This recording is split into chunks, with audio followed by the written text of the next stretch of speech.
بسم اللہ الرحمن الرحیم۔ السلام علیکم۔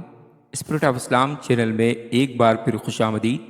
عزیز طلبہ، آج کی اس کلاس میں ہم سندھ بورڈ کی 11ویں جماعت کی اسلامیات کے لیکچرز کے سلسلے میں کتاب میں موجود باب صوم موضوعاتی مطالعہ حصہ بے عبادات کے سبق روزے کے بارے میں تفصیل سے پڑھیں گے اور اسے آسان الفاظ میں سمجھیں گے، اور اس سے اگلی ویڈیو میں اس سبق کے ہم مشقی سوالات کریں گے۔ اس سے پہلے کہ سبق کا آغاز کریں، اگر آپ نے ہمارا channel spirit of Islam subscribe نہیں کیا تو چینل کو سبسکرائب کر لیجئے، ویڈیو کو شیئر کیجئے اور ساتھ لگے بیل آئیکن کو بھی دبا لیجئے تاکہ آپ کو آئندہ بھی اس طرح کی ویڈیوز کا نوٹیفیکیشن ملتا رہے۔ تو چلیے چلتے ہیں سبق کی طرف۔ سب سے پہلے سبق میں روزے کے معنی و مفہوم کو بیان کیا گیا ہے۔ عربی زبان میں روزے کو الصوم کہتے ہیں۔ یہ لفظ آگے حدیث مبارکہ میں بھی آ رہا ہے، جس میں اللہ رب العزت نے حدیث قدسی میں فرمایا الصوم لی، روزہ میرے لیے ہے۔ تو قرآن و حدیث میں لفظ صوم اور صیام کافی جگہ استعمال ہوا ہے، جس کے لغوی معنی رکنے یا بچنے کے ہیں۔ رکنے کا معنی ہوگا ان تمام چیزوں سے اپنے آپ کو روکنا جن سے اللہ رب العزت نے روزے کی حالت میں روکا ہے اور عام حالت میں ان چیزوں سے نہیں روکا، جیسے کھانا پینا یا جنسی خواہشات۔ یہ عام حالت میں جائز طریقے سے جائز ہیں، لیکن روزے کی حالت میں کھانا پینا اور جائز جنسی خواہشات کے بارے میں شریعت نے منع نہیں کیا، تو ان سے روزے کی حالت میں رکنے کا نام روزہ ہے۔ اور بچنے کا معنی ہوتا ہے ان اعمال سے بچنا جن کو شریعت مطہرہ نے گناہ قرار دیا ہے۔ آگے کہتے ہیں اور شریعت میں صبح صادق سے غروب آفتاب تک کھانے پینے اور جنسی خواہشات سے اللہ تعالیٰ کی رضا کے لیے پرہیز کرنے کے عمل کو روزہ کہتے ہیں۔ یعنی اگر اللہ رب العزت کی رضا مقصود نہ ہو، روزے کی نیت نہ ہو، تو بندہ صبح صادق سے غروب آفتاب تک سارا دن بغیر کھائے پیے بھی اگر رہے تو اس کا روزہ نہیں ہوتا۔ اس کے لیے شرط ہے کہ روزے کی نیت ہو اور کھانا پینا جنسی خواہشات کو اللہ کی رضا کے لیے روزے کی نیت سے چھوڑا گیا ہو۔ اس کے بعد ہے روزے کی اہمیت اور فضیلت۔ ہر عاقل یعنی عقل رکھنے والا، شعور رکھنے والا، بالغ مسلمان مرد اور عورت پر رمضان کے تمام ایام کے روزے رکھنا فرض ہیں۔ یعنی پہلی شرط یہ ہے کہ روزہ رکھنے والا ذہنی توازن کے لحاظ سے عقل سلیم رکھتا ہو۔ پاگل پر، مجنون پر روزے فرض نہیں ہیں۔ روزے صرف اس شخص پر فرض ہیں جسے یہ معلوم ہو کہ روزہ ہوتا کیا ہے۔ اس کے بعد بالغ ہونا روزے کی دوسری شرط ہے۔ یعنی جب تک بندہ نابالغ رہتا ہے تب تک روزہ اس پر فرض نہیں۔ جس دن سے انسان بلوغت میں قدم رکھتا ہے اس دن سے لے کر مرتے دم تک ہر سال رمضان کے روزے مسلمان پر فرض ہو جاتے ہیں۔ تیسری شرط مسلمان ہونا۔ ظاہر ہے جتنے بھی نیک اعمال ہیں ان کی ادائیگی سے پہلے بندے کا مسلمان ہونا ضروری ہے، غیر مسلم پر روزے فرض نہیں ہیں۔ اسی طرح مرد اور عورت ان دونوں پر روزے فرض ہیں۔ اس کے بعد آگے فرماتے ہیں روزہ اسلام کا ایک اہم رکن ہے۔ ارکان اسلام 5 ہیں: کلمہ شہادت، نماز، زکوٰۃ، روزہ، حج۔ تو ان 5 ارکان اسلام میں سے روزہ بھی اسلام کا بنیادی رکن ہے۔ اور پچھلے اسباق میں ہم یہ بات سمجھ کر آئے ہیں کہ ارکان کہتے ہیں پلرز کو، ستون کو، یعنی اسلام کی عمارت 5 پلرز پر کھڑی ہے، 5 ستونوں پر کھڑی ہے۔ ان میں سے روزہ بھی ایک اہم پلر ہے، ایک اہم ستون ہے، ایک اہم رکن ہے۔ قرآن مجید میں ارشاد باری تعالیٰ ہے، سورۃ البقرہ کی آیت نمبر 183، یا ایھا الذین آمنوا کتب علیکم الصیام کما کتب علی الذین من قبلکم لعلکم تتقون۔ اس کا ترجمہ ہے، مومنو تم پر روزے فرض کیے گئے ہیں جس طرح تم سے پہلے لوگوں پر فرض کیے گئے تھے۔ یعنی اس آیت کریمہ میں مسلمانوں کو یہ بتایا جا رہا ہے کہ روزے صرف تم پر فرض نہیں کیے گئے بلکہ تم سے پہلے کی امتوں پر بھی روزے فرض کیے گئے تھے۔ آدم علیہ السلام سے لے کر پچھلے تمام نبیوں کی امتوں پر روزے فرض رہے ہیں، تو اس لیے یہاں فرمایا گیا کہ روزے صرف تم پر فرض نہیں فرض نہیں کیے گئے، بلکہ تم سے پہلے کی امتوں پر بھی فرض کیے گئے تھے، تاکہ تم پرہیزگار بنو، یعنی تاکہ تمہیں تقوی نصیب ہو، پرہیزگاری نصیب ہو، گناہوں سے بچنے میں آسانی ہو۔ عزیز طلبہ، روزہ رکھنے سے پرہیزگاری اس لیے نصیب ہوتی ہے کہ بندہ صبح صادق سے لے کر غروب آفتاب تک جب بھوکا پیاسا رہتا ہے تو انسان کا نفس کمزور پڑ جاتا ہے، انسان کی نفسانی خواہشات کمزور پڑ جاتی ہیں، انسان جسمانی طور پر نڈھال ہو جاتا ہے، اس لیے اس کی گناہوں کی طرف توجہ نہیں جاتی۔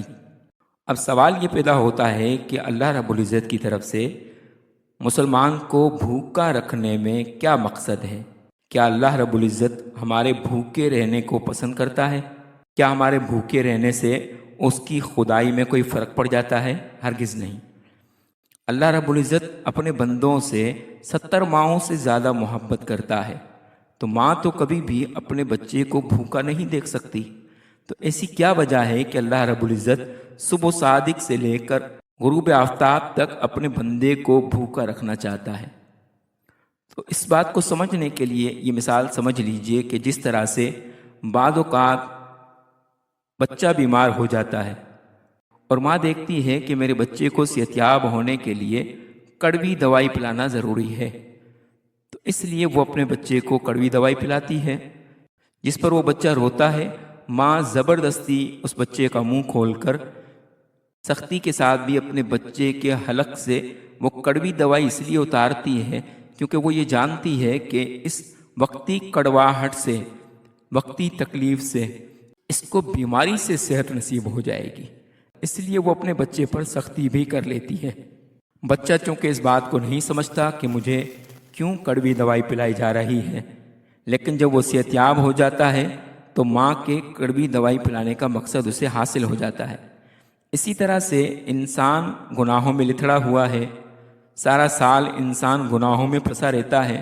اللہ رب العزت کی طرف سے اپنے بندے کے لیے صبح صادق سے غروب آفتاب تک بھوکا پیاسا رکھنے کا اصل مقصود یہ ہے کہ بندہ جب صبح سے لے کر شام تک بھوک اور پیاس کی تکلیف کاٹے گا تو اس کے نتیجے میں اس سے تقوی نصیب ہو جائے گا، اسے پرہیزگاری نصیب ہو جائے گی اور گناہوں کی بیماری سے شفا یاب ہو جائے گا۔ آگے کہتے ہیں روزہ ایک ایسی عبادت ہے جس کے بہت سے جسمانی اور روحانی فائدے ہیں۔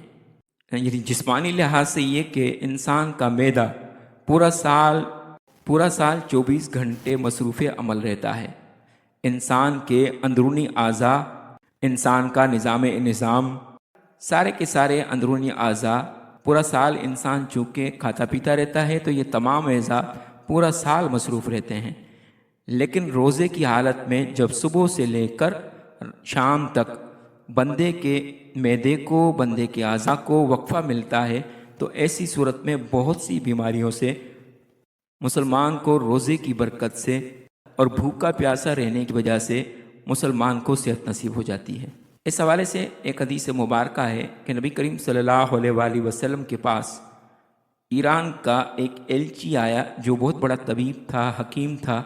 آ کر عرض کی کہ یا رسول اللہ، میں ایک طبیب ہوں، مجھے میرے بادشاہ نے بھیجا ہے آپ کے صحابہ کرام کی بیماری کی صورت میں خدمت کرنے کے لیے، تو میں چاہتا ہوں کہ آپ مجھے اجازت دیجئے میں آپ کی خدمت میں رہ کر آپ کے صحابہ کرام کے علاج معالجے کی خدمت ادا کر سکوں۔ نبی کریم صلی اللہ علیہ وآلہ وسلم نے اجازت دے دی۔ کافی عرصہ گزر جانے کے بعد وہ طبیب، وہ معالج نبی کریم صلی اللہ علیہ وآلہ وسلم کی خدمت میں حاضر ہوا اور آ کر عرض کی کہ اے اللہ کے رسول، کیا آپ کے صحابہ کو علاج کے لیے میرے پاس آنے سے آپ نے منع فرمایا ہے؟ کیا وجہ ہے کہ مجھے اتنے دن گزر گئے، اتنے مہینے گزر گئے، لیکن آپ کے کسی صحابی نے آ کر مجھ سے کسی بھی بیماری کا علاج نہیں کروایا؟ تو نبی کریم صلی اللہ علیہ وآلہ وسلم نے فرمایا کہ بات دراصل یہ ہے کہ یہ لوگ بیمار بہت کم ہوتے ہیں۔ اس کا سبب یہ ہے کہ یہ اس وقت تک کھاتے پیتے نہیں ہیں جب تک انہیں شدید بھوک نہ لگے۔ اور جب کھانا شروع کرتے ہیں تو کچھ بھوک ابھی باقی رہتی ہے تو یہ اپنا ہاتھ روک لیتے ہیں۔ تو جب یہ کھانے پینے میں اعتدال برتتے ہیں تو ان کا معدہ درست رہتا ہے، جب معدہ درست رہتا ہے تو بہت سی بیماریوں سے یہ بچے رہتے ہیں۔ تو یہی فلسفہ روزے کے اندر ہے کہ جب بندہ روزے کی حالت میں صبح صادق سے 15-16 گھنٹے تک اپنے معدے کو وقفہ دیتا ہے تو ایسی صورت میں بہت سی بیماریوں سے بچ جاتا ہے۔ روحانی حوالے سے روزے کے یہ فائدے ہیں کہ جب بندہ اللہ کی رضا کے لیے تنہائی میں بھی اپنے آپ کو جنسی خواہشات سے اور کھانے پینے سے روزے کی حالت میں روکے رکھتا ہے تو اللہ رب العزت پر اس کا ایمان پختہ ہو جاتا ہے، کیونکہ تنہائی کے عالم میں اس کے دل میں یہ خیال پختہ ہو جاتا ہے کہ مجھے اللہ رب العزت دیکھ رہا ہے، اس لیے کوئی اور شخص اگر اسے نہ بھی دیکھے تب بھی اس کا یقین اس قدر مضبوط ہوتا ہے کہ اگر میں نے تنہائی میں کچھ کھا پی لیا یا کوئی گناہ کر لیا تو روزے کی حالت میں اللہ مجھ سے ناراض ہو جائے گا۔ تو اس وجہ سے اس کا ایمان بالغیب اللہ کی ذات پر مضبوط ہو جاتا ہے۔ آگے کہتے ہیں سیدنا حضرت محمد رسول اللہ خاتم النبیین صلی اللہ علیہ وآلہ وسلم کی قدسی حدیث میں اللہ رب العزت کا فرمان ہے الصوم لی وانا اجزی بہ، اس کا ترجمہ ہے روزہ میرے لیے ہے اور میں ہی اس کا بدلہ دوں گا۔ یہ صحیح بخاری کی حدیث نمبر 7492 ہے۔ عزیز طلبہ، حدیث قدسی اس حدیث کو کہا جاتا ہے جو فرمان اللہ رب العزت کا ہو اور اس کی روایت کرنے والے نبی کریم صلی اللہ علیہ وآلہ وسلم ہو۔ تو حدیث قدسی دراصل اللہ رب العزت کا فرمان ہوتا ہے جس کے الفاظ نبی کریم صلی اللہ علیہ وآلہ وسلم امت کو سناتے ہیں اور فرماتے ہیں کہ اللہ رب العزت نے یہ فرمایا۔ تو یہ جو حدیث ہے کہ روزہ میرے لیے ہے اور میں ہی اس کا بدلہ دوں گا، روزے کے علاوہ جتنے بھی اعمال ہیں ان تمام اعمال کا اجر، ان تمام اعمال کی جزا اللہ رب العزت فرشتوں کے ذریعے سے بندے کو عطا کرے گا۔ لیکن روزہ ایک ایسی خاص عبادت ہے کہ جسے اللہ رب العزت نے فرمایا چونکہ یہ خاص میرے لیے ہے لہٰذا اس کا بدلہ، اس کا صلہ، اس کا اجر بھی میں ہی دوں گا۔ اور روزہ میرے لیے ہے کا دوسرا مفہوم یہ ہے کہ نماز میں بندہ لوگوں کے سامنے نماز پڑھتے ہوئے دکھاوا کر سکتا ہے، ریاکاری کر سکتا ہے۔ حج اور زکوٰۃ میں بھی لوگوں کے سامنے اپنے عمل کا دکھاوا کر سکتا ہے، لیکن روزہ ایک ایسا عمل ہے کہ جب تک بندہ اپنی زبان سے اپنے روزہ دار ہونے کا اعلان نہ کرے، لوگوں کو نہ بتائے، تب تک روزے کے بارے میں صرف روزہ دار کو پتہ ہوتا ہے یا اللہ رب العزت کو پتہ ہوتا ہے۔ بندوں کو روزے کا اس وقت تک پتہ نہیں چلتا جب تک کہ کوئی بندہ اپنے روزے کے بارے میں خود نہ بتائے کہ میں روزہ رکھا ہے۔ تو اس لیے فرمایا کہ روزہ میرے لیے ہے، یعنی اس میں کسی کے لیے دکھاوا نہیں ہو سکتا جب تک کہ بندہ اپنی زبان سے اس کا اظہار نہ کر دے۔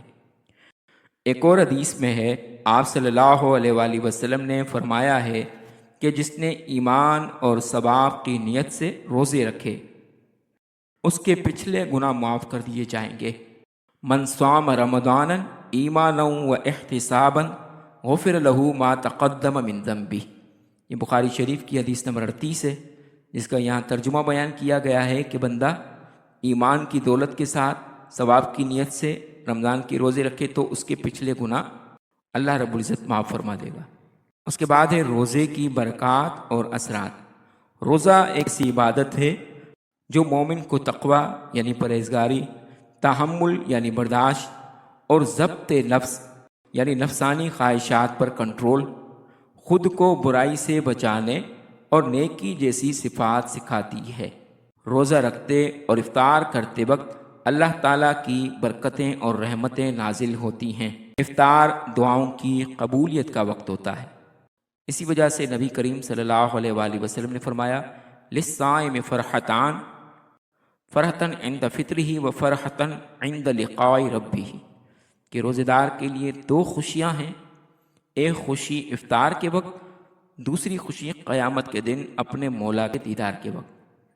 یعنی افطار کے وقت بندے کی دعائیں قبول ہوتی ہیں اور آخرت میں قیامت کے دن اللہ رب العزت کا روزہ دار کو دیدار نصیب ہوتا ہے۔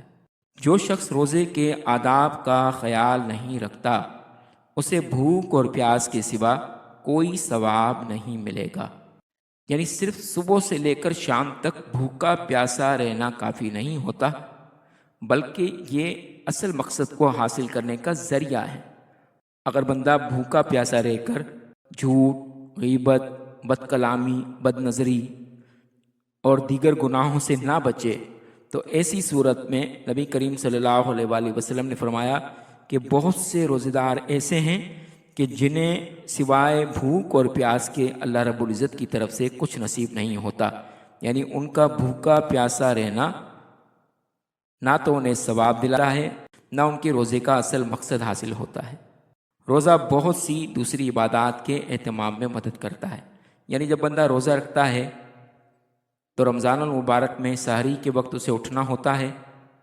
اسی وجہ سے عام دنوں میں فجر کی نماز میں ہماری مساجد میں اتنے لوگ نظر نہیں آتے جتنے لوگ رمضان المبارک کی فجر کی نماز میں حاضر ہوتے ہیں، کیونکہ سحری کی وجہ سے بندہ اٹھتا ہے، اور اسی وجہ سے رمضان کے مہینے میں بندہ فجر کی نماز بھی پابندی سے ادا کرتا ہے اور دیگر نمازیں بھی پابندی سے ادا کرتا ہے۔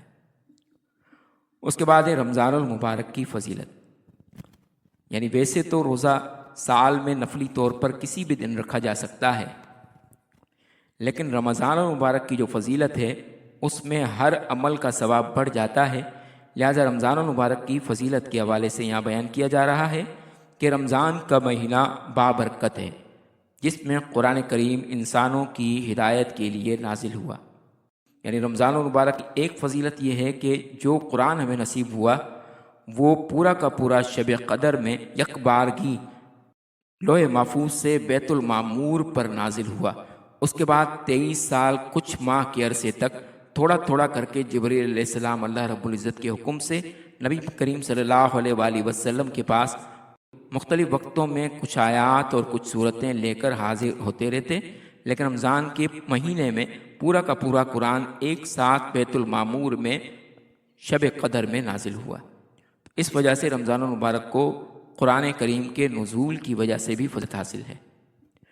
اس کے بعد رمضان المبارک میں مساجد اور گھروں میں قرآن مجید کی تلاوت کا بہت اہتمام ہوتا ہے، یعنی وہ لوگ جو سارا سال قرآن مجید کو کھول کر نہیں دیکھتے، ان میں سے کئی لوگ ہمیں قرآن مجید کو مساجد میں اور گھروں میں تلاوت کرتے ہوئے نظر آتے ہیں۔ اسی مہینے میں آسمانی کتابیں نازل ہوئیں، یعنی توریت، زبور، انجیل اور دیگر آسمانی صحیفے بھی رمضان کے مہینے میں نازل ہوئے۔ روزے فرض ہوئے، یعنی 2 ہجری کے اندر اسی مہینے میں رمضان المبارک میں روزے فرض کیے گئے۔ شب قدر جیسی بابرکت رات ملی اور ہر نیک کام کا اجر و ثواب بڑھا دیا گیا وغیرہ، یعنی نفلوں کا ثواب فرضوں کے برابر کر دیا جاتا ہے اور فرضوں کا ثواب 70 فرضوں کے برابر کر دیا جاتا ہے۔ اس کے بعد لیلۃ القدر کی فضیلت و اہمیت۔ رمضان کے آخری عشرے میں ایک رات لیلۃ القدر یا شب قدر بھی ہے جو 1000 مہینوں سے افضل ہے۔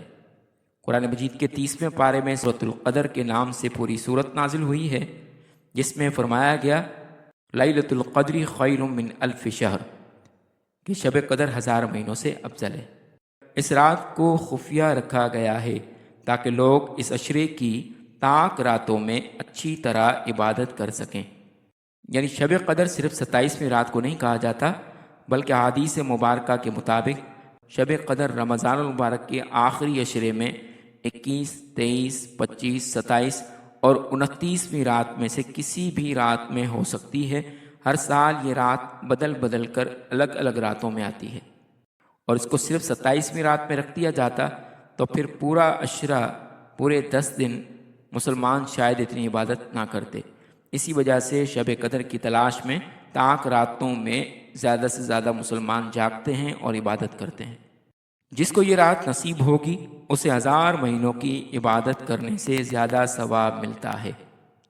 یعنی 21 سے 29 تک کی راتوں میں سے جس کسی کو بھی یہ رات نصیب ہو گئی اور وہ عبادت میں مصروف رہا تو اسے ایک رات کی عبادت 1000 مہینوں کی عبادت کے برابر ثواب دیتی ہے۔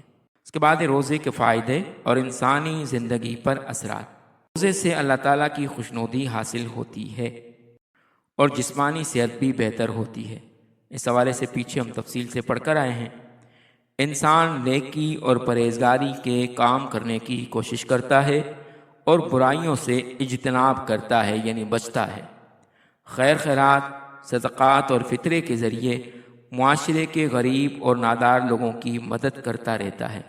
چونکہ بندے کو روزے کی حالت میں بھوکا پیاسا رہنے کی وجہ سے غربا، مساکین اور ضرورت مندوں کی بھوک کا احساس ہوتا ہے، اسی وجہ سے روزے کا یہ فائدہ ہے کہ جو امراء اور مالدار لوگ ہیں وہ روزے میں بھوکا پیاسا رہ کر غریبوں، ضرورت مندوں اور مسکینوں کی تنگ دستی اور بھوک کا احساس سیکھتے ہیں، جو اتحاد کے لیے بہترین عمل ہیں۔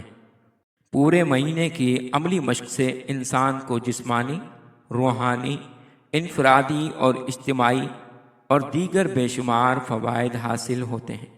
گویا رمضان کا پورا مہینہ بقیہ 11 مہینوں کی مشق کرنے کے لیے، بقیہ 11 مہینوں میں جسمانی لحاظ سے، روحانی لحاظ سے، انفرادی اور اجتماعی لحاظ سے مشق کرنے کا مہینہ ہے۔ اللہ پاک ہمیں ہر سال ماہ رمضان کے روزے رکھنے کی توفیق عطا فرمائے۔ عزیز طلبہ، امید ہے کہ آپ کو آج کا لیکچر پسند آیا ہوگا۔ اگر آپ کو لیکچر پسند آیا تو چینل کو سبسکرائب کر لیجئے اور بیل آئیکن کو بھی دبا لیجئے تاکہ آپ کو آئندہ بھی اس طرح کے مزید لیکچرز ملتے رہیں۔ ملتے ہیں اگلے لیکچر میں، تب تک والسلام علیکم ورحمۃ اللہ وبرکاتہ۔